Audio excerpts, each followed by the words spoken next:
തണുത്ത കാറ്റുണ്ടല്ലേ. പിന്നല്ല ദുബായ് ദുബായിലെത്തി ഫീലാണ്. ആ ബോർഡ് കണ്ടെടുക്ക്. ദുബായിലത്തെ ഫീലാണ്. ദുബായ് മെയിൻ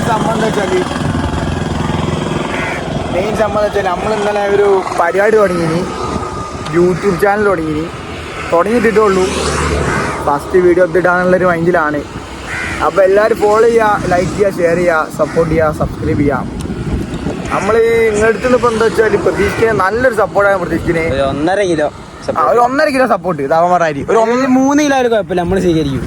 ഒരു 1.5 kilo support, minimum 1.5 kilo 50, 1.5 kilo 50 വെച്ചിട്ട് 1.5 കിലോ സപ്പോർട്ട് നമ്മൾ പ്രതീക്ഷിക്കുന്നത്. അത് നിങ്ങൾ മാക്സിമം വാരി കോരി ഇങ്ങോട്ട് തരിക. പിന്നെ ഫുൾ മൂടാക്കുക. അതാണ് നമ്മൾ പറയാനുള്ളത്. പിന്നെ എൻ്റെ പേര് സിയാൻ CLT. പിന്നെന്താ പറയുക, ഒന്നും പറയാനില്ല. ഇവിടെയാണ് നല്ല വൈബുണ്ട്. ഇതാ നമ്മളിപ്പോൾ അവിടെ ഉള്ളത് പാലക്കാടുള്ളത്. ഒരു വൈബിൽ ഇങ്ങനെ ഇറങ്ങിയാണ് വീഡിയോ എടുക്കാൻ. അപ്പോൾ എല്ലാവരും ലൈക്ക് ചെയ്യുക, സബ്സ്ക്രൈബ് ചെയ്യുക, ഷെയർ ചെയ്യുക, സപ്പോർട്ട് ചെയ്യുക, മണിബെല്ല് അടിച്ചു പൊട്ടിക്കുക. ഇനി അടുത്ത വീഡിയോ എപ്പോഴാ?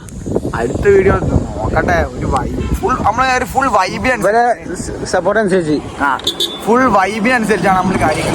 വൈബ് ഇങ്ങനെ ഐറ്റംസ് ഇങ്ങനെ വൈബ് ഇങ്ങനെ അങ്ങോട്ടും ഇങ്ങോട്ടും മാറി ഇറങ്ങിക്കൊണ്ട് ഫുൾ ഷോർട്സ് റീലൊക്കെ ആയിട്ട് ഫുൾ വിഷയം വരാണ്ടിരിക്കും. അതാണ് നമ്മൾ മെയിൻ സംഭവം. വൈബാണ് നമ്മൾ മെയിൻ. അല്ലാണ്ട് നമ്മൾ റീച്ചിനോ പൈസക്കോ അങ്ങനത്തെ ഒന്നുമില്ല. ഒരു വൈബിന് ഇൻസ്റ്റത്തെ വൈബ് നമ്മൾ യൂട്യൂബിൽ എത്തിക്കുക, ആൾക്കാരെ മാക്സിമം വെറുപ്പിക്കുക. അതാണ് നമ്മളെ മെയിൻ സംഭവം. വെറുപ്പിക്കൽ തന്നെ ചടങ്ങറച്ചങ്ങായിതാണ്. വന്നേട്ടാ. അപ്പോൾ ടാറ്റ ബൈ ബൈ. അൺബോക്സിംഗ് കൂടെ അല്ല എന്തേ അവൻ്റെ പേര് M4 പറഞ്ഞാൽ it's me Geo Joseph signing out.